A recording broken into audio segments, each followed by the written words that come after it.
이번 주는 저의 휴가였습니다. 아주 잘 쉬고 재충전도 잘 했고 이발도 단정하게 했습니다. 편안하게 잘 지냈는데 대신 주중에 중요한 전화를 두 통을 받았습니다. 하나는 지방에 계신 타 교단 선배님에게서 온 전화였습니다. 제가 어느 지방에서 목회자 세미나를 여러 해 동안 했었는데 그때 참석해 주시고 잘 들어주시고 누림의 내용을 아주 좋아해 주신 선배 목사님이셨습니다. 전화가 와서는 그 지방에 있는 어느 교회의 목사님께서 은퇴를 하시려고 한답니다. 교회에 대지가 몇 평이고 건평이 몇 평이고 1년 예산이 얼마이고 이런저런 교회 사정을 저에게 소개하셨습니다. 후임 예정자로 두 사람이 왔었는데 모두 취소가 되었다고 합니다. 그런 얘기를 들으면서 후임자를 하나 소개해 달라는가 보다 그러면서 정보를 아주 귀담아 들었습니다. 그렇게 소개를 다 끝내고 마지막에 하시는 말씀이 황 목사님, 목사님이 그 교회로 오면 안 돼? 그래서 제가 막 웃었습니다. 웃고 나서 한마디만 딱 드렸습니다. 목사님, 제가 올해 60인데 괜찮겠어요? 그랬더니 어이? 60이야? 그럼 안 돼! 끊어!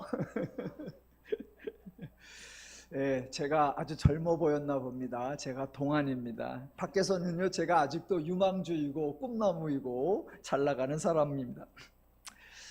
또 다른 전화가 하나 주말쯤에 왔습니다. 해외에 계신 선교사님이셨습니다. 그 선교사님이 선교 베테랑이세요. 예전에 동남아의 어느 나라에서 여러 해 동안 사역을 하셨고 그 후에는 동유럽의 어느 나라에서 여러 해 동안 선교 사역을 하셨고 국내에 들어와서 외국인 사역을 또 여러 해 하셨고 그러다가 얼마 전에 다시 해외 선교 현장으로 떠나신 분이셨습니다. 선교사님 부부가 저희 성경의 초점에 참여를 하셔서 상중하 2번인가 전부 다 들으셨고 누림신학을 매우 반가워하셨고 누림신학의 내용으로 복음 전하는 것을 매우 즐거워하시던 분이었습니다. 선교지에 있는 한인교회에 분임을 하셨는데 그 교회가 한 40년 이상 된 교회였고 그동안 여러 선교사님들이 거쳐간 교회에 부임을 하셔서 정말로 기쁨으로 누림신학에서 배운 내용을 열심히 신나게 설교를 하셨답니다. 그런데 어느 날 교회의 중심이 되는 성도님들 여러분이 단체로 찾아오셨다고 합니다. 그러면서 하시는 말씀, 목사님 설교 내용이 매우 이상해요. 성도님들이 의아해한 내용 중에 하나가 하나님은 징계를 하지 않는다라고 하시는데 저희들은 처음 들어보는 말이고 납득이 되지 않습니다 라는 거였대요. 그래서 이 목사 선교사님이 당황해서 저에게 바로 전화를 주신 거예요. 어떻게 하면 좋습니까? 저는 여러 번 받아본 질문이고 여러 번 당해본 항의이기 때문에 전혀 놀랍지 않았습니다. 그래서 선교사님을 잘 위로해 드렸습니다. 선교사님께서 성도님들을 불러 모아서 성경의 여러 본문들을 나열해 가면서 나름 열심히 설명을 했다고 하길래 그러지 마시라라고 했습니다. 누구의 해석이 옳은지 본문을 어떻게 이해하는 것이 맞는지 그런 것 가지고 성도님들과 다투지 말라라고 했습니다. 도리어 성도님들이 참 놀랬을 거다. 성도님들이 많이 당황했을 것이다 라고 말씀을 드렸습니다. 복음을 바르게 전해야 한다는 사명감은 간직하고 있되 지금 선교사님의 사명은 성도님들을 위로해 드리는 것이고 목회자의 사명은 성도님들에게 유익을 드리는 것입니다 라고 말씀을 드렸습니다. 대화 중에 그곳의 성도님들께서 선교사님을 찾아오셔서 하신 말씀 중에 하나 이런 것도 있었답니다. 선교사님, 도대체 이런 내용은 누구한테 배운 겁니까? 어쩌면 저도 불려가서 조사를 받아야 할 것 같습니다. 여러분, 제가 이렇게 위험한 사람입니다. 그런데 한번 지극히 이성적으로 판단해 본다면 하나님이 인간을 징계하시면 큰일 납니다. 사람이 하나님에게 하나님이 죄를 지은 사람을 징계해야 합니다 라고 주장하는 것은 너무너무 위험한 겁니다. 그런 주장을 하시는 분들에게 저는 질문하고 싶습니다. 본인들은 벌을 안 받을 것 같은가? 아니면 하나님이 내리는 벌 정도는 받을만하고 견딜만하다고 생각하는 것인가요? 눈이 실족하면 빼버리고 손이 실족하면 찍어내버리라. 그 대신에 온몸이 지옥에 던져지지 않는 것이 유익하다라고 할 정도인데 자신이 있습니까? 세상에서도 온갖 죄가 적발되어 형벌을 받는데 그 정도 형벌만 받아도 가정이 파탄되고 인생이 망가지는데 하나님께 벌 받을 자신이 있습니까? 본인들이 아직 건강하고 사업이 유지되고 가정이 평안하고 자녀가 형통하고 잠을 잘 자니까 마치 자기들이 의로운 줄로 죄를 안 짓고 사는 줄로 착각하는 것 같습니다. 그런 사고방식이라면 자신들의 삶은 하나님의 은혜가 아니라 자기들의 의의 공로라고 여기는 것 같습니다. 그런 분들은 찬송 중에 모든 것이 은혜, 하나님의 은혜라는 찬송은 부르지 말아야 할 것 같습니다. 모든 기독교인들이 전혀 모르는 게 하나 있습니다. 저도 아예 모르는 게 있습니다.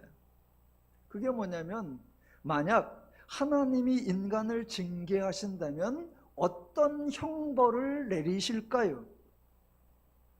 이건 아무도 모릅니다. 왜냐하면 하나님이 인간을 징계하신 적이 없기 때문에 아무도 징계를 받아본 사람이 없기 때문입니다. 그러니까 전례가 없고 사례가 없습니다. 그래서 아무도 모릅니다. 종종 성경에서 어떤 사람이 조금 어려움을 당하면 하나님이 징계하셨다라고 하는데 전혀 그렇지 않습니다. 자기가 행동한 결과를 당한 것뿐이지 그 외에 하나님이 추가로 하나님의 징계나 형벌을 내린 적이 없습니다. 저희가 창세기 강의이니까 창세기 나오는 내용만 한두 개 찾아본다면 창세기 4장에서 가인이 동생 아벨을 죽였습니다. 하나님이 가인에게 어떤 형벌을 내리셨습니까? 12장에서 아브라함이 저 살자고 자기 아내를 바로에게 넘겨주었습니다. 아내의 입장에서는 평생 잊지 못할 치욕이요 남편에 대한 신뢰가 완전히 깨져버리는 일입니다. 하나님이 아브라함에게 무슨 형벌을 내리셨습니까? 야곱의 아들들, 즉 요셉의 형들이 요셉을 팔아버렸습니다. 그래서 하나님이 야곱의 10 형제들에게 무슨 징계를 내리셨습니까? 팔려간 요셉이 애굽의 보디발 장군의 집에서 성실하게 일했는데 장군의 부인이 모함을 해서 요셉이 옥에 들어가게 했습니다. 하나님이 그 부인에게 어떤 징계를 내리셨습니까? 아무것도 없습니다. 그 사건들에 대한 자세한 내용은 그 본문들을 설교할 때 설명하도록 하겠습니다. 성경 이야기 말고 종종 교회들에서 사람들이 간증이라고 하는 거 들어보면 11조 떼어 먹었더니 하나님이 벌을 주셔서 사업을 망하게 하셨다거나 주일을 빼먹었더니 하나님께서 징계를 내리셔서 중병에 걸리게 하셨다라고 하는 말들을 하곤 하는데 모두 엉터리입니다. 도둑이 재발절이라고 자기들 스스로 그렇게 생각하는 것일 뿐이지 하나님이 실제로 그런 형벌을 내리신 적이 없습니다. 하나님이 그렇게 치사하고 째째하신 분이 아닙니다. 만약 그 사람들의 간증대로라면 11조 떼먹는 사람이 한두 사람이 아닐 텐데 그 사람들 사업이 다 망해야 할 텐데 멀쩡한 경우가 훨씬 많습니다. 주일 빼먹어서 병 걸린다고 하면 성도의 90% 이상은 다 병원에 입원해 있어야 하는데 아무 일 없는 경우가 대부분입니다. 우리가 운전하다가 경찰한테 잡히면 경찰을 똑바로 쳐다보면서 가장 많이 하는 말이 뭐예요? 아, 왜 나만 잡아요? 어느 날 어떤 사람이 운전을 하고 가는데 신호가 빨간불인데 그거를 휙 보고 지나갔습니다. 아이, 그랬더니 저쪽에서 경찰이 딱 잡아요. 잡혔어요. 경찰이 와서 똑똑똑 문 여니까 선생님, 빨간불 신호 못 보셨습니까? 그래서 아유, 봤어요. 근데 왜 지나쳤습니까? 너를 못 봤어.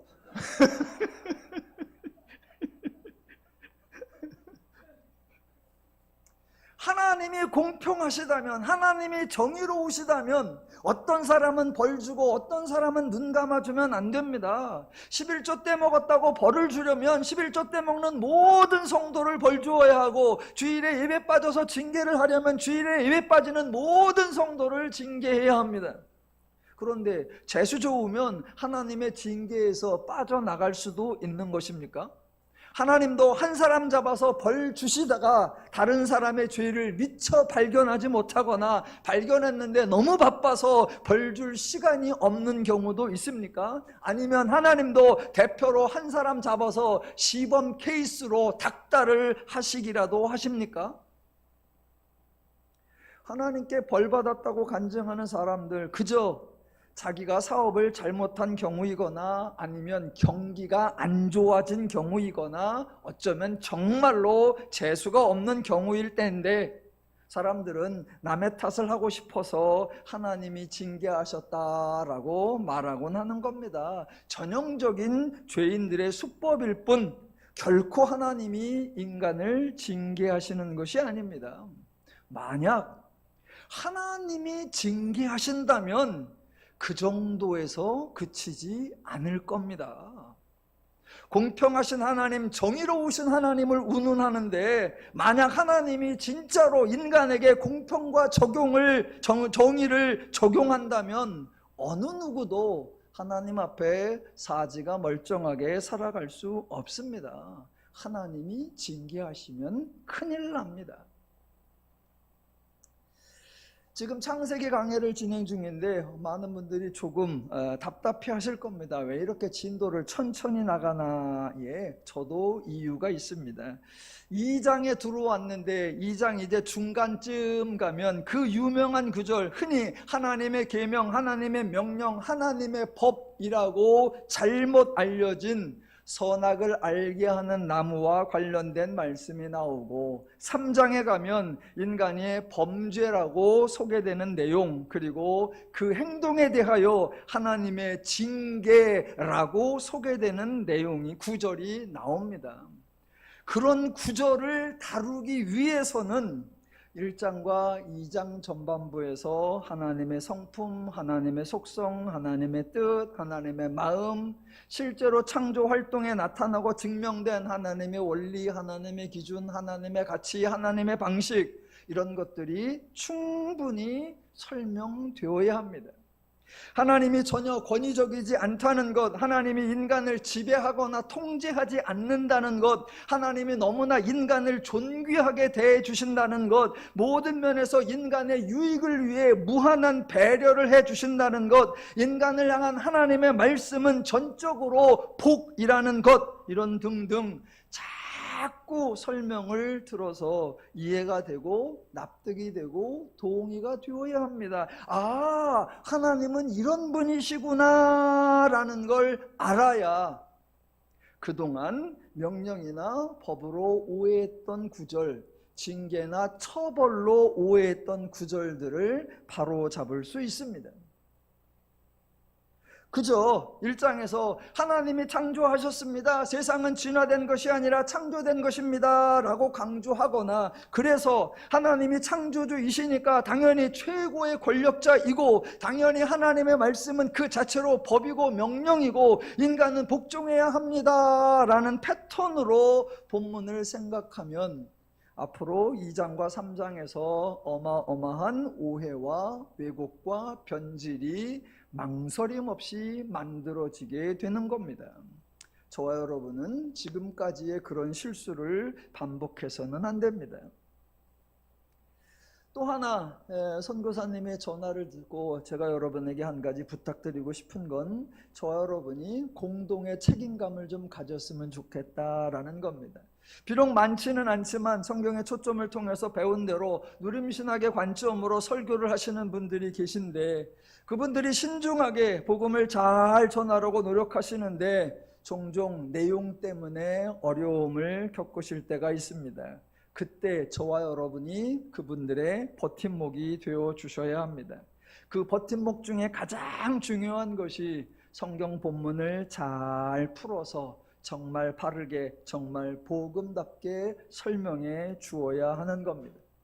그분들에게 아이고 어디에서 배웠는지 말하지 말라고, 누구한테 배웠는지는 절대 비밀이라고, 그거 발설하지 말라고 그렇게 부탁할 수는 없잖아요.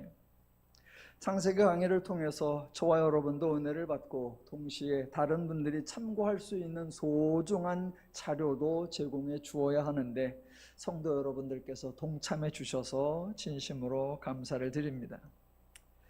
징계와 관련해서 하나 더 말씀드리자면, 밑도 끝도 없이 하나님은 죄인을 징계하지 않습니다 라고 말해버리면 듣는 사람이 당황해 하십니다. 그러면 당장에 나오는 반문이 그러면 죄를 지어도 되겠네? 아니면 교회에서 목사님들이 죄 짓는 거 그냥 두란 말이냐? 라는 겁니다. 제가 수도 없이 반복하는데 여전히 혼동하시는 게 있어요. 세상에서 죄를 말하는 것과 기독교에서 죄를 말하는 것은 차원이 다릅니다. 세상에서 죄를 지은 것, 사회적 기준에서 죄를 지은 것, 저와 여러분의 일상에서 법이 정한 행동을 어긋나게 죄를 지은 것, 윤리적 기준을 벗어나서 죄를 지은 것, 그런 것들 당연히 벌을 받아야 합니다. 누구에게서 받습니까? 세상에서. 어디에서 받습니까? 법정에서 받으면 되지요. 목회자가 사기친 거, 횡령한 거, 부정한 짓 한 거 모두 처벌 받아야 합니다. 어디에서요? 법정에서. 그 사람의 죄를 덮어주자는 거 아닙니다. 마치 죄가 없는 것처럼 묵과하자는 거 아닙니다. 은혜로 넘어가자, 그런 거 전혀 아닙니다. 사회적, 윤리적, 도덕적 기준에서 법을 어긴 거, 죄를 진 거, 사회적, 도덕적, 윤리적 판단에서 벌을 받아야 합니다. 대신 기독교에서 말하는 죄는 기준이 하나님이십니다. 하나님은 세상에서 정하는 것과 유사한 방식의 법을 정하지 않으십니다. 당연히 하나님은 세상에서 판단하는 것과 유사한 방식으로 준법이냐 위법이냐를 따지지 않으십니다. 그래서 하나님은 세상에서 처벌하는 방식과 유사한 방식으로 죄를 지은 사람에게 징계와 처벌을 내리는 것이 아닙니다. 용어가 같다고 해서 의미도 같다? 아니요. 세상에서 말하는 죄와 기독교에서 말하는 죄, 용어는 같지만 그 기준과 의미와 내용과 개념이 다르다는 거 꼭 분별하셔야 합니다. 하나님과 인간의 관계는 법을 정해서 하달하고 법의 준수 여부에 따라 상이나 벌이 주어지는 법적 관계가 전혀 아닙니다. 그러한 방식은 기독교에서 제외되어야 합니다. 그래서 제가 창세기 1장에서부터 자꾸 강조하는 게 하나님의 성품, 하나님의 성품, 하나님의 원리, 하나님의 배려, 하나님의 은혜, 자상하신 하나님입니다.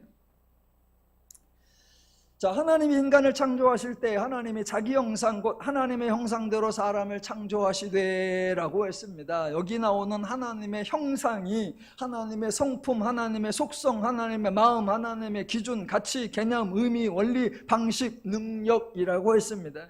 기독교는 하나님이 기준이고 하나님을 믿는 성도는 당연히 하나님의 마음과 기준과 가치와 원리와 개념과 방식과 내용을 가지는 겁니다. 그래서 이것을 신학에서 바울이 빌립보 성도들에게 편지를 보낼 때 대표적인 권면으로 2장 5절에 이렇게 나왔죠. 너희 안에 이 마음을 품으라 곧 그리스도 예수의 마음이니.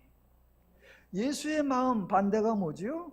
예, 죄의 마음입니다. 세상 사람들은 모두 죄의 마음을 가지고 있습니다. 죄의 기준, 죄의 가치, 죄의 의미, 죄의 개념, 죄의 내용으로 사고하고 생각하고 인식하고 행동합니다. 하지만 기독교는 다르지요. 하나님 거룩하신 분, 즉 죄와 다르신 분이고, 기독교 거룩한 종교, 즉 죄와 다른 종교이고, 성도 거룩한 사람, 즉 죄와 다른 사람들입니다. 그런데 하나님을 우상과 비슷한 신으로 생각합니다. 하나님도 우상신들이 하는 방식으로 법을 정하고 명령을 하고 인간을 지배하고 인간의 행동에 따라 상과 벌을 내린다라고 생각합니다. 큰 오해입니다. 기독교에 대해서도 세상에 있는 여느 종교들과 유사하다고 생각을 합니다. 인간이 정성을 들이고 이런저런 종교 행위로 대변되는 수단과 방법을 거쳐서 복을 주는 종교라고, 결국은 다 인간하기 나름이다 라고 생각합니다. 그러면 유독 기독교에만 예수가 그리스도로 등장하고 예수가 십자가 사역을 행해야 할 이유가 없습니다. 성도들에 대해서도 에휴 별다를 게 없어 라고 생각합니다. 성도들도 죄인들과 똑같은 사고, 똑같은 욕심, 똑같은 방식으로 살아간다 라고 생각합니다. 그러면 굳이 교회 다닐 필요 없지요. 하나님이 다르고 기독교가 다르고 성도가 다릅니다. 다시 한번, 하나님이 죄인을 징계하지 않는다라는 내용을 말하기 위해서는 먼저 하나님이 어떤 분이신지, 죄인이 누구인지, 징계가 무엇인지, 하나님의 원리가 무엇인지 이거 차분히 미리미리 설명을 많이 해놓아야 합니다. 그런 거 없이 그냥 불쑥 하나님은 죄인을 징계하지 않습니다 라고 나오면, 그러면 죄 지어도 되네, 그럼 무법천지가 되겠네 라는 반응 나오는 거예요. 그래서 하나님의 법이라고 오해되고 있는 그 구절을 다루기 전에, 하나님의 징계라고 너무나 철석같이 믿고 있는 그 본문들을 다루기 전에 1장과 2장에서 계속 하나님에 대한 내용, 하나님은 일하시는 분이요 인간을 존중하시는 분이요 인간에게 복 주시는 분이다 라는 걸 계속 강조하는 겁니다. 그런데 성경 본문을 참 저희가 성경을 조심하라 그러면 좀 이상한데, 이 성경 본문을 잘 봐야 돼요. 근데 성경 본문을 오해해서 우리가 엉뚱하게 신앙생활을 할 경우가 많아요. 두려워해야 될 것을 두려워하지 않고 정작 두려워하지 않아야 할 것은 두려워하고, 그 중에 하나 오늘 마태복음 10장으로 가보겠습니다. 아주 중요하니까. 우리 더누림 성도님들은 들은 적이 있으시겠지만 혹시 동영상을 통해서 들으시는 분들을 위해서라도 점검을 하고 가보겠습니다. 마태복음 10장으로 가보겠습니다.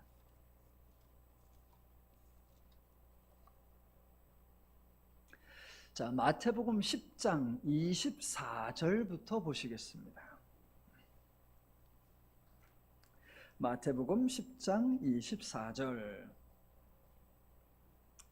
제자가 그 선생보다 또는 종이 그 상전보다 높지 못하나니, 제자가 그 선생 같고 종이 그 상전 같으면 족하도다.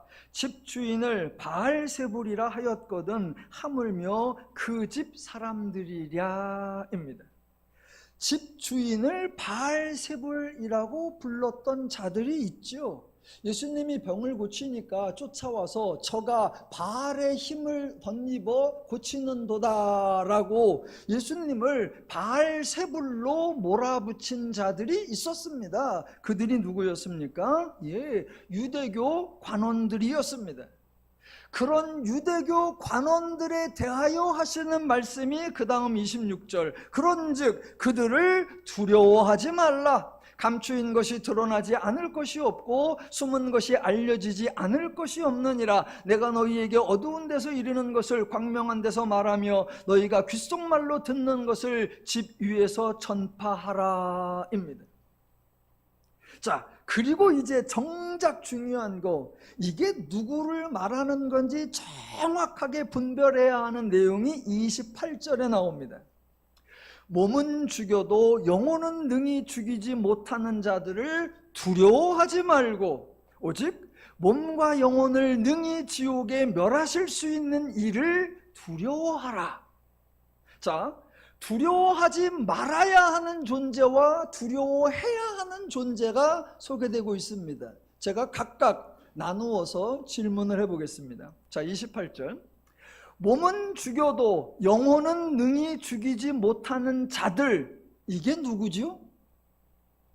바로 위에 나왔던 사람들, 즉 예수를 향하여 바알세불이라고 불렀던 유대교 관원들 또는 로마 군병들 또는 세상의 권력자들입니다. 그런 자들 두려워하지 말라라는 거예요. 대신 오직 몸과 영혼을 능히 지옥에 멸하실 수 있는 이를 두려워하라는 건데, 질문, 몸과 영혼을 능히 지옥에 멸하실 수 있는 이게 누구죠? 번역자들이 이 존재를 하나님이라고 착각을 해버렸습니다. 그래서 표현을 뭐라고 했느냐? 지옥에 멸하실 수 있느니라고 존댓말을 사용했어요. 그러니까 이 구절을 읽는 성도님들은 아이고, 존댓말을 써놨으니까 이분이 당연히 하나님이겠지라고 오해할 수 있도록 표현을 해놨습니다. 여러분, 이거 너무나 치명적 실수예요. 이 구절 때문에 하나님은 몸과 영혼을 지옥에 멸하실 수 있는 이구나 라고 생각하게 되어버렸고, 그래서 성도님들은 당연히 하나님을 두려워하게 되었습니다. 왜? 본문 자체가 그런 하나님이니까 그런 하나님을 두려워하라 라고 말하는 것처럼 되어 있기 때문입니다. 이거 엄청난 왜곡이에요. 그렇게 해버리면 29절, 30절, 31절, 32절 아무 의미가 없어져 버립니다. 정리하겠습니다. 28절 다시. 몸은 죽여도 영혼은 능히 죽이지 못하는 자들, 이게 누구라고요? 세상의 권력자들, 유대교 관원일 수도 있고 로마의 군병들일 수 있고 빌라도일 수 있고 헤롯일 수 있고 세상의 권력자들이에요. 그들은 기껏해야 몸을 죽일 정도밖에 안 돼요. 옥에 가두거나 때리거나 그 정도밖에, 그 이상은 못합니다. 정작 살벌한 놈, 정작 두려워해야 하는 존재가 있어요. 왜? 그들은 몸과 영혼을 능히 지옥에 멸할 수 있는 자이기 때문에. 그가 누구예요? 죄입니다. 그게 하나님이 아니라 죄예요. 그래서 누구를 두려워하라? 죄를 두려워하라 이거예요.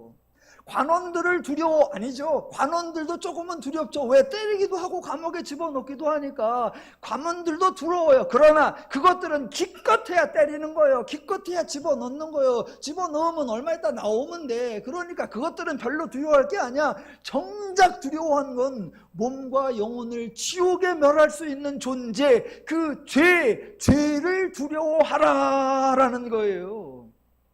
그래서 성도가 이렇게 죄가 두려울 때, 죄 때문에 불안과 공포에 사로잡힐 때 성도를 위한 대책이 뭐죠? 그게 바로 29절이 등장하는 이유입니다. 참새 2마리가 한 아사리온에 팔리지 않느냐? 그러나 너희 아버지께서 허락하시 아니하시면 그 하나도 땅에 떨어지지 아니하리라. 너희에게는 머리털까지 다 세신 바 되었나니. 하나님이 우리의 하나님이 되어 주신다는 겁니다. 하나님이 우리의 보호자가 되어 주시고 방패가 되어 주시고 우리를 위해 싸워 주시는 전사가 되어 주시고 하나님이 우리의 주인으로서 책임과 역할을 다 하신다는 거예요. 그래서 결론이 31절, 두려워하지 말라. 너희는 많은 참새보다 귀하니라. 이게 본문의 의미예요. 정리해봅니다. 다시.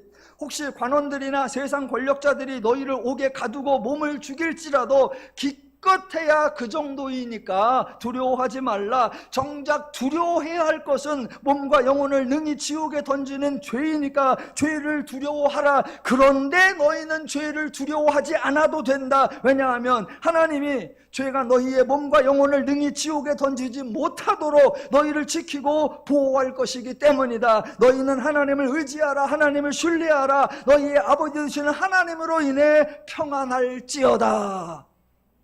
이게 기쁜 소식이고 이게 복음입니다. 그런데 우리는 하나님은 징계하시는 분입니다. 하나님은 우리를 능히 몸과 영혼을 지옥에 던지시는 분입니다. 그 하나님을 두려워하십시오. 사람은 속여도 하나님은 못 속입니다. CCTV는 사각지대가 있어도 하나님의 CCTV는 사각지대가 없습니다. 세상에 CCTV는 유통기한이 있어도 하나님의 CCTV는 영원토록입니다. 하나님 앞에 두려워하시고 하나님의 징계를 두려워하시기 바랍니다. 그러면 우리는 어디서 피해요? 그러면 우리는 어디서 안식해요? 그러면 우리는 어디서 위로를 얻나?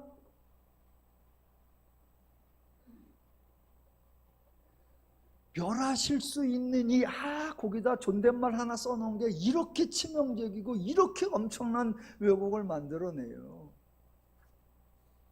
예, 저와 여러분이 두려워할 게 뭐다? 죄예요. 하나님이 징계하지 않는다. 맘 놓고 죄를 짓자. 그래 보세요. 그래 보세요. 예, 죄의 결과가 얼마나 잔인하고 죄의 결과가 얼마나 곤고한지. 그래서 우리는 죄를 두려워해야 되는데 그렇다고 죄를 두려워하지 마라. 왜? 하나님이 지켜주신다. 하나님이 죄인을 징계하지 않는다. 그거를 매우 불편하시는 분들에게 제가 가서 축도를 한번 해드리고 싶어요. 하나님의 징계를 풍성히 받으시기를 주님의 이름으로 축원합니다. 제가 안수까지 해주고 싶어요. 자, 본문으로 돌아와 보겠습니다. 창조와 관련된 아주 소중한 내용이 2장 1절에 나오지요. 천지와 만물이 다 이루어지니라. 예, 말 그대로 다 이루어졌다라는 겁니다. 이루어지니라 이렇게 번역된 단어와 똑같은 단어가 조금 다르게 표현된 게 2절에 나옵니다. 하나님이 그가 하시던 일을 일곱째 날에 마치시니, 이 마치시니와 이루어지니라 이게 같은 단어입니다. 그러니까 1절과 2절에서 두 번에 걸쳐 하나님이 하시던 창조 사역, 하나님이 천지와 만물을 만드시는 사역이 다 이루어졌다라고 강조합니다. 그래서 제가 자주 사용하는 창조는 완성입니다 라고 하는 거예요. 하나님이 일단 시작을 해놓은 게 아니죠. 창세기에서 창조는 완성입니다. 역사는 시작되지만 창조는 완성이에요. 창조를 시작만 해놓은 게 아닙니다. 하나님이 일을 잠시 중단시킨 거 아니고요. 여전히 일을 진행하고 계시는 거 아니고요. 우리 주변에서 흔히 볼 수 있는 공사 현장과 같이 말로는 진행인데 실제로는 멈춰있는 거 아니고요. 일을 마치기는 했는데 마감 처리가 깔끔하지 못해서 아직 준공이 떨어지지 않은 거 아니고요. 여전히 하자 공사, 보수 공사가 필요한 거 아니고요. 말 그대로 너무나 정확하게, 너무나 명쾌하게 다 이루어지니라, 완벽하게 완성되었다라는 겁니다. 그래서 여러 한글 번역본들을 찾아보니까 이루어지니라 또는 완성되었다라고 하기도 하고, 영어 성경들 찾아보니까 were completed, 완성되었다, were finished, 종결되었다라고 표현했습니다. 2절을 보시면 중간에 그가 하시던 모든 일을 마치고 일곱째 날에 안식하시니라 라고 되어 있습니다. 우리말로는 마치고라는 단어가 있는데 사실 원문에는 마치고 여기에 해당하는 단어가 없습니다. 이미 1절과 2절에서 창조사역 하나님이 완성하셨다라고 강조해서 그 다음에 나오는 표현은 창조사역은 완성되었고 하나님이 행하신 그 모든 일들로부터 쉬셨다, 이렇게 해야 됩니다. 그래서 영어 성경 하나 읽어볼게요. NASB라는 성경. He rested on the seventh day from all his work he had done, 즉 그가 행하시던 모든 일들로부터 쉬셨다. 예, 일이 완성되었으니까, 더 이상 할 일이 없으니까, 다 이루었으니까 그가 행하신 일, 그가 이루신 일, 그가 완성하신 일들로부터 떨어져서 안식하셨다라는 거예요. 한글 성경 번역본을 이렇게 찾아보는데 한 성경은 이렇게 해놨어요. 그가 하시던 일들에서 손을 떼시고 쉬셨습니다. 이렇게 손을 떼시고 딱 맞는 것 같아요. 창조사역 다 하셨어요. 완성하셨어요. 성취하셨어요. 이루셨어요. 그래서 그 모든 일들로부터 떨어져서 그 일에 손 떼시고 쉬었다. 예, 3절도 마찬가지예요. 중간 이유, 이는 하나님이 그 창조하시며 만드시던 모든 일을 마치시고 그날에 안식하셨음이니라. 여기도 마치시고라기보다는 그 모든 일들로부터 쉬셨다라고 하는 게 옳습니다. 여하튼 성경은 하나님의 창조사역이 이루어졌다, 완성되었다라고 강조합니다. 창조는 완성이다. 그래서 제가 자주 반복하는 말, 더 이상 추가할 일이 없고 보완할 일이 없고 수정할 일이 없고 개선할 일이 없습니다. 성경을 아무리 뒤져보아도 하나님이 만드신 천지가 고장이 났다, 세상이 낡았다, 세상이 수명을 다했다, 세상이 망가졌다, 그런 내용 없습니다. 당연히 하나님이 세상을 손본다, 세상을 다시 창조한다, 세상을 업그레이드한다, 그런 내용 없습니다. 당연히 사람들에게 너희가 세상을 유지하라, 너희가 세상을 보수하라, 너희가 세상을 개선하라, 너희가 세상을 새롭게 하라, 그런 말씀도 없습니다. 창조 누가 계획하셨다? 하나님. 누가 완성하셨다? 하나님. 완성되었기에, 다 이루어졌기에 하나님도 안식하셨다라고 합니다. 하나님도 안식하시는데 당연히 인간이 해야 할 일이란 없다라는 거예요. 저는 여러분이 뭔 일을 할까봐 이렇게 노심초사하는 분들이에요. 저는 막 다른 교회들은 성도를 가만히 두질 않는데 저는 성도님들이 뭔 일 하겠다고 나설까봐 걱정이에요. 예, 교회 일, 하나님 일 그런 건 없습니다. 여러분의 일상을 하나님의 마음으로, 하나님의 심정으로, 하나님의 뜻으로, 하나님의 방식으로 살아가시면 돼요. 자, 창조가 창세기 1장과 2장에 나오고 그 다음부터는 하나님이 세상을 창조한다, 세상과 관련된 이야기가 거의 등장하지 않습니다. 떠올려 보십시오. 출애굽기, 레위기, 민수기, 신명기, 여호수아, 사사기, 룻기, 사무엘, 상하, 열왕기, 상하, 역대기, 상하, 욥기, 시편, 잠언, 전도서 나오는 거 보세요. 안 나옵니다. 창조에 대한 얘기가. 그러다가 예언서에 가면 창조 이야기가 나옵니다. 아주 유명한 이야기가 이사야 65장에 나옵니다. 다 같이 한번 이사야 65장으로 가볼까요? 성경의 창조 이야기가 되게 재밌어요. 이사야 65장.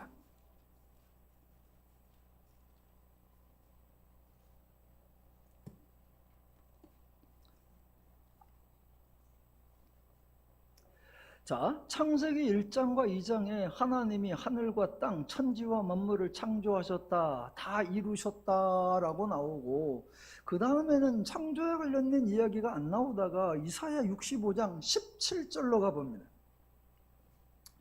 보라, 내가 새 하늘과 새 땅을 창조하나니 이전 것은 기억되거나 마음에 생각나지 아니할 것이라 입니다.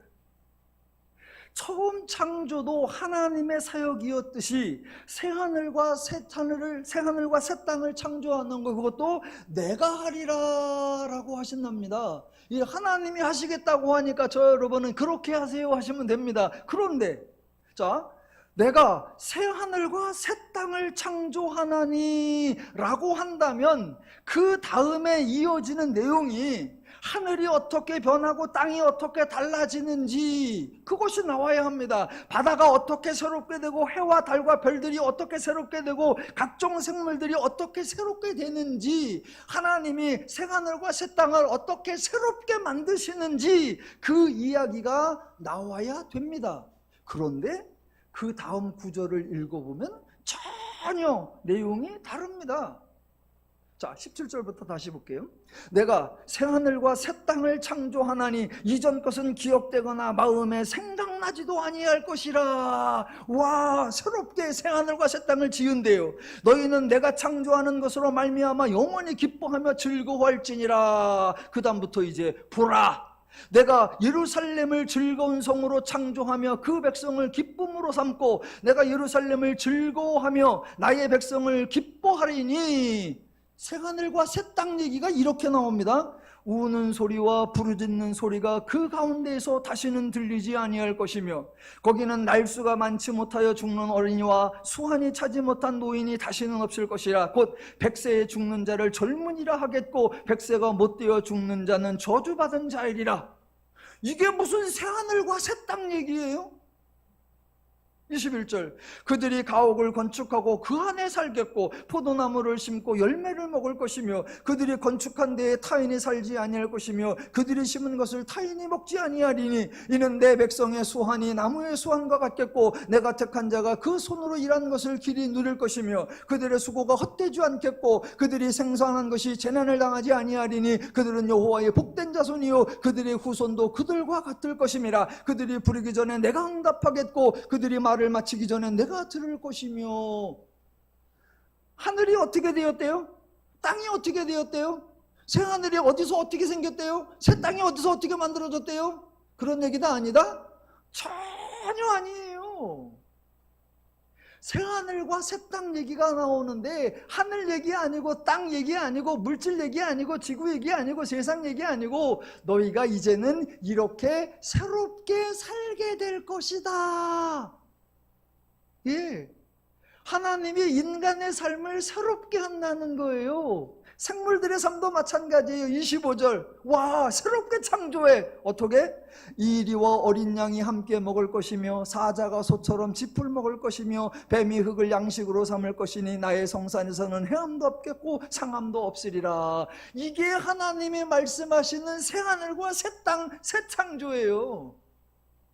새로운 동물을, 새로운 생물을 만들어내는 것이 아니라 독사굴에 어린이가 손 놓고 장난쳐도 물지 않으며 소와 사자가 서로 잡아먹고 싸우는 게 아니라 서로 화목하며 서로 즐겁게 사는 새로운 삶, 새로운 패턴, 죄의 원리가 아닌 하나님의 구조로 서로 온유와 다정과 화평과 화목과 행복을 누려가는 그 삶, 그걸 뭐라고 표현한다? 새하늘과 새 땅을 창조하리라.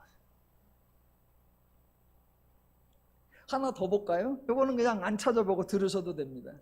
자, 이거는 구약에는 나오지 않다가 갑자기 신약에 등장하는 표현입니다. 그 유명한 고린도후서 5장 17절. 그런즉 누구든지 그리스도 안에 있으면 새로운 피조물이라. 이전 것은 지나갔으니 보라 새 것이 되었도다. 우와!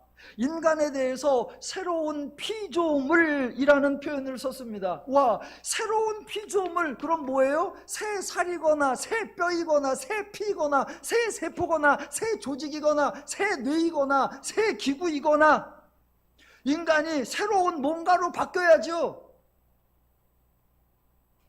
근데 새 뼈, 새 살, 새 구조, 새 피, 인간은 그렇게 변화된 적이 없어요. 단지 예수 그리스도의 십자가 사역으로 말미암아 죄로부터 구원받은 변화, 그걸 뭐라고 한다? 새로운 피조물, 그걸 새로운 창조.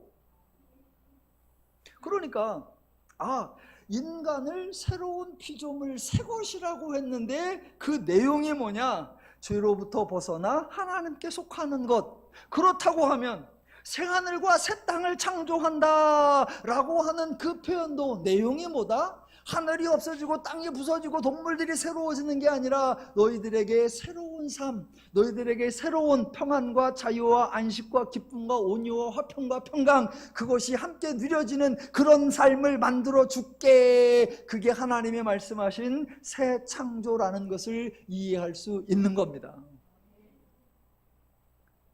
그런데 많은 분들은 아직도 하나님이 새하늘과 새 땅을 창조한다 그랬어. 그러니까 미래의 어느 시점에 하늘이 두 조각 나고 땅이 막 울퉁불퉁 깨지고 지그지 일어나고 어쩌고 저쩌고 해가지고 이것이 3분의 1이 파괴되고 4분의 1이 죽고 어쩌고 저쩌고 해서 와, 새로운 게 등장을 할 거야, 코미디를 합니다. 그래서 한쪽에서 조금만 지진이 나면 드디어 종말의 때가 왔는가, 쓰나미가 조금만 이르면 드디어 주님의 때가 왔는가, 엉뚱한 소리를 하죠. 예, 성경에 나오는 용어가 아는 용어라고 쉽게 판단해서는 안 되고, 성경에 나오는 표현이 익숙한 표현이라고 쉽게 판단하면 안 됩니다. 제가 앞으로 차근차근 잘 설명해 드리겠습니다. 자, 지난주에 살펴본 본문 1장 28절, 사람들이 문화명령이라고 표현하는 거 절대로 그렇지 않습니다. 인간이 집중해서, 인간이 최선을 다해서, 인간이 모든 지혜와 힘과 능력을 총동원해서 이루어내고 성취해내어야 할 과제 아니라고 했습니다. 하나님이 인간에게 먼저 이 말씀으로 되어질 모든 것을 다 제공해 주시고, 다 구비해 주시고, 근거를 마련해 주시고, 당연히 이루어질 것을 알려주는 것, 하나님의 고지, 하나님의 통보, 하나님의 선포 이었습니다. 그래서 하나님이 따로 맡기신 일, 인간의 사명 존재하지 않습니다. 성경에 많은 사람이 등장하는데 그 사람 중에 어느 누구도 저기요, 우리 생육하고 번성합시다, 우리 땅에 충만합시다, 이렇게 다짐한 사람이 없습니다. 하나님이 어느 누구에게라도 불러서 너 내가 말한 창세기 28절 명령 기억하고 있지? 정해진 기한에 늦지 않게 꼭 최선을 다해서 달성해, 이렇게 상기시킨 적 없습니다. 당연히 아브라함, 모세, 여호수아, 다윗, 이사야 어느 누구도 우리가 땅을 정복해야 되는데 몇 프로 정도 정복했을까? 지금 우리가 얼마나 달성했을까? 우리가 생물들을 다스려야 되는데 어떻게 해야 할까? 이런 고민한 흔적 없습니다. 당연히 하나님도 단 한 번도, 단 한 명에게도 이 일을 했느냐 못했느냐 질문하신 적이 없고, 잘했느니 못했느니 평가하신 적도 없습니다. 그러니까 이 구절 문화명령이라고 불러서도 안 되고 하나님의 사명이라고 표현해서도 안 됩니다. 뭐라고 해야 합니까? 하나님이 주신 복, 하나님이 주신 선물, 하나님이 주신 은혜, 하나님은 인간에게 복을 주시는 좋으신 하나님이십니다. 예, 다 이루셨어요. 다 완성하셨어요. 그러시니까 뭐 하신다? 예, 안식하시니라. 당연하죠. 당연하죠. 창조가 이루어졌기에, 하시던 모든 일을 완성하셨기에 더 이상 하실 일이 없기에 하나님이 행하시던 그 모든 일들로부터 떨어져서 손을 떼고 안식하셨습니다. 이 안식이 히브리어로 샤바트라고 하는 단어인데 참 번역을 잘한 것 같아. 안식. 그런데 저는 많이 아쉬워요. 안식. 여러분, 안식 그러면 제일 먼저 무슨 생각이 떠오릅니까? 우리말 성경에는 안식하시니라 라고 되어 있고, 다른 성경, 한글 성경 보니까 쉬셨느니라 라고도 했고, 영어 성경은 대부분 레스트 하셨다라고 했고, 어떤 성경은 스탑 워킹, 일을 멈추셨다라고도 했습니다. 안식이 표현을 잘한 것 같긴 한데 저는 좀 아쉬워요. 안식, 여러분 사전을 찾아보니까 검색을 해봤어요. 안식의 뜻 그랬더니 편안하게 쉼. 안식, 편안하게 쉼. 자, 여러분, 안식 그러면 제일 먼저 떠오르는 게 뭐예요? 아유, 지난 며칠간 힘들었어, 수고했어, 지쳤어, 그러니까 좀 쉰다, 재충전한다, 회복한다, 이런 생각이 드실 겁니다. 그러면서 지난 한 주간 수고했으니까 이번 주 좀 안식해. 그런데 그런 개념이 하나님에게 적용이 됩니까? 자, 하나님이 엿새 동안 세상을 창조하셨습니다. 설교자들에 의하면 하나님이 엿새 동안 말씀으로 창조하셨대요. 아니, 말씀으로 창조하시는데도 지치고 힘들고 피곤해요? 제가 1장을 차분히 읽어봤어요. 하나님이 엿새 동안 몇 마디 안 하셨더구만. 1장을 다 읽어도 채 2분도 안 걸려. 아니, 그 몇 마디 하시고 나서 지치고 피곤하고 힘들어서 쉬시면, 와, 그러면 설교 한 번에 59분씩 하는 나는 설교 끝나면 4층에 가서 들어놓고 링게를 맞아야겠네. 하나님이 저를 위로하사 4층에 한방병원을 보내주셨어요. 저를 위한 아주 세심한 배려세요. 우리 하나님 일하시는 분입니다. 그렇다고 하나님 힘들고 어렵고 피곤하고 지치고 탈진하고 그런 거 없습니다. 그래서 하나님에게는 쉰다, 휴식한다, 재충전한다 그런 개념이 없어요. 없어. 그래서 저는 안식이라는 표현이 다른 표현들보다는 꽤나 좀 고급스러운 것 같은데 많이 아쉬운 거예요. 자, 하나님이 계획하던 대로 세상을 창조하셨습니다. 하던 모든 일을 마치셨기에 그 일들로부터 손을 떼셨습니다. 그리고 하나님이 지으신 천지 만물을 바라보셨습니다. 보시니까 어떻더라? 심히 좋았더라. 그때 하나님의 심정, 그때 하나님의 태도, 그때 하나님의 표정, 그때 하나님의 모습이 어떠했을까요? 창조하시고 이제 그것들로부터 떨어져서 세상을 보시기로 심히 좋았더라. 그때 하나님이 지쳐 쓰러져 널브러져 계셨을까요? 아니면 탈진해서 아무것도 못하고 허겁지겁 먹을 것을 찾으셨을까요? 그런 상황이 아니죠. 하나님이 창조하신 후 보시기에 심히 좋았더라. 당연히 흐뭇하고 뿌듯하고 거기에서 행복하게 살아갈 인간의 삶을 예상하니까 저절로 미소가 띄어지고 마냥 좋으신 거죠. 흡족하신 것이고 즐거우신 것이고 행복하신 거죠. 그게 본문이 말하는 안식입니다. 그 안식을 저희식 표현으로 하면 뭐라고 한다고요? 누림이라고 하는 거예요. 지금도 주방에서 지금 요리를 하고 있는데 여러분이 혹시 가정에서 요리를 한다 그러면 재료를 사다가 다듬어 가지고 이제 맛난 요리를 만듭니다. 그래서 요리를 딱 만들고 플레이팅해서 식탁에 딱 놓고 그때 뭐 합니까? 아이고 지쳤다 난 모른다 들어가 잔다. 아니죠. 요리를 잘 만들어 놓고 예쁘게 세팅했으면 하나 맛을 보는 거죠. 그러면서 어때요? 야 맛있다 즐거워하는 거고 신나하는 거고 행복한 거죠. 그렇게 맛있으니까 좋아가지고 남편 나오라 그러고 애들 나오라고 또는 아내 나오라고 그래서 자 함께 먹읍시다. 먹고 마시며 즐거워하는 거죠. 그걸 뭐라고 한다? 누림. 그래서 천지를 다 창조하신 후에 하나님이 뭐 하셨더라? 누리셨더라. 성경이 말하는 안식은 쉼이 아니고 재충전이 아니고 누림입니다. 물론 성경에 직접 누림이라는 용어가 거의 나오지 않습니다. 대신 누림의 의미를 설명해 주는 표현들이 있습니다. 그것만 소개하고 마치겠습니다. 이제 출애굽기, 레위기, 민수기, 신명기 들어가면 하나님께서 백성들을 다 모아놓고 말씀하십니다. 너희는 1년에 몇 번씩 한 사람도 빠짐없이 다 내가 정한 곳으로 내가 정한 때에 다 함께 모여라 라고 하세요. 하나님이 모든 사람이 하나님께 나오라 라고 하시고 뭐 하라고 하실까요? 너희는 나와서 하나님을 예배하라, 하나님을 찬양하라, 하나님을 경배하라, 하나님께 예물을 드리라. 아니요. 모두 나와서 너희는 이거 하라 라고 하십니다. 제가 몇 구절만 읽어드릴게요.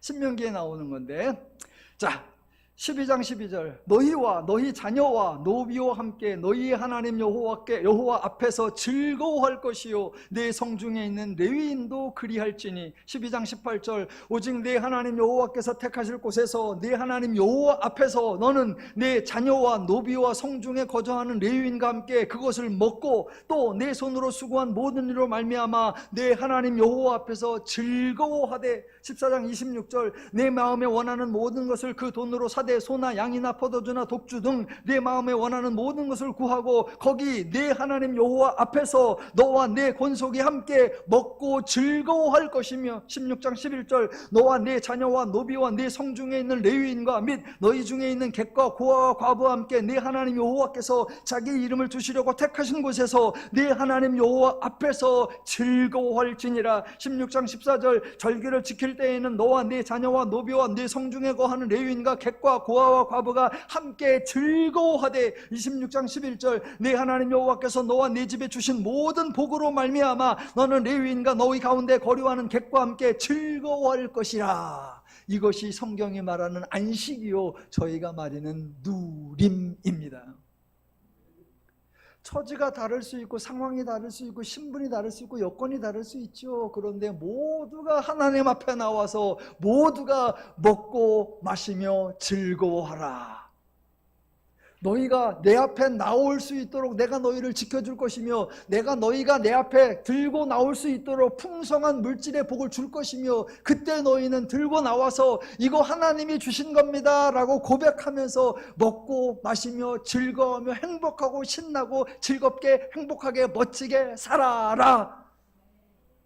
하나님의 유일한 기대요, 하나님의 유일한 소망이십니다. 하나님으로 인해 행복하시고 하나님으로 인해 즐거우시기를 주님의 이름으로 축원합니다. 기도하겠습니다.